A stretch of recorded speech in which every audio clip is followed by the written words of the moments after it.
Jirtu qeeroo fi qarreen Oromoo addunyaa mara jirtan oduun amata haaraa kunooti itti dhiyaadha. Guutuu oduu tanaa daawwadhaa walii dabarsaa koomentii teessanis itti barreessaa.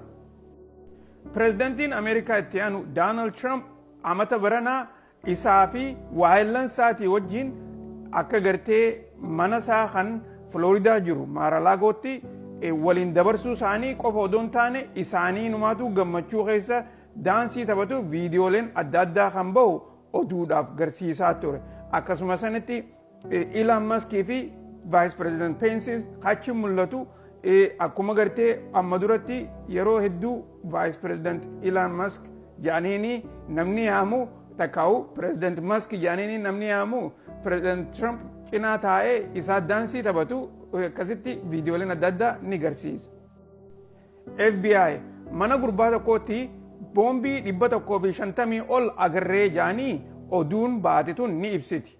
Oduun tunis isteeta Virgiiniyaadhaa yeroo taatu gurbaan qawwee heeraan alaatiin odoo deemuu qabamee hogguu kana warri gartee mana heeraatti dhiyaate yeroo isa baakgiraawundiidhaa fi investigeet isa godhan mana gurbaa kanaa dhaqanii odoo gartee informeeshina biraa barbaadu jiranii akka garaaja keessaa boombii 150 ol qabu achitti argan jechuu.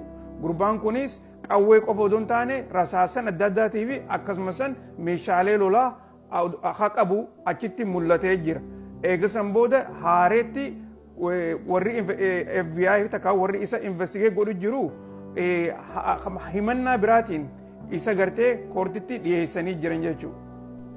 FBI akka jirutti yeroo duraatiif namni tokko boombii 150 qabaachuun kuni nama duraatii jaanii dubbatanii jiran.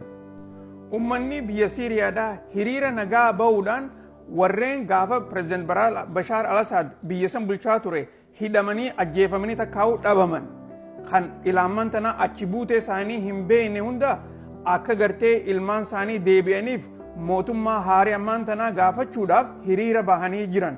Kana kan godhanis warreen gartee akka obboleeyyan ilmaan warra niwuspeeparaa warra gaazexeessota warra gartee duraan miidiyaa adda addaa dalagu ture akkasumas warreen aktivistii ta'anii biyya san keessatti poolitikaa addaa uumuudhaaf tattaafachaa turan kan lubbuudhaan dhabaman ilaa ammaan tanaa achi buuteen isaanii kan hin mul'atiin akka mootummaan tuni barbaaddee mala gootuuf gaafatanii jiran.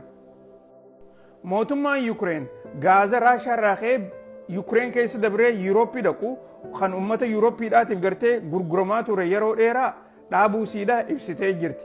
Kana kan gooteefis akkuma beektanitti yeroon ammaan tanaa yeroo qabbanaati Yurooppii keessatti Yukreen kana keessatti gartee akkaataa yeroo gartee Raashaa wajjin waliigaltee godhan isaan hin miidhamnee fi akkasumas mootummoota Yurooppiidhaa gartee harka isaanii duuba micciiranii waan fedhan akka godhaniif mala godhuudhaaf gaaza kana dhaabdee jaanii oduun adda addaa ni himti. Ammas Yukreen kanuma Raashaa wajjin wal lolu jirtu gaazni gartee Raashaa irraa ka'ee Yurooppii dhaqu kuni biyyumasii keessa dabree dhaqaa ture. Kana qofa odoo hin taane Yukreen gaaza kanarraayis gartee maallaqa akka harkattu oduuleen tuni ni ibsiti. Mootummaan Ivory Coast tan West Afrikaadhaa waraanni Firaansii kan biyya isaanii keessa jiru akka biyya isaanii keessaa bahu ajaja dabarsitee jirti. Kuni akkuma nama dura isin himaa ture biyyoonni akka Niijeerii fi Maaliin ajaja kanaa kana dabarsanii waraana Firaans biyya isaanii keessaa ari'uun beekama.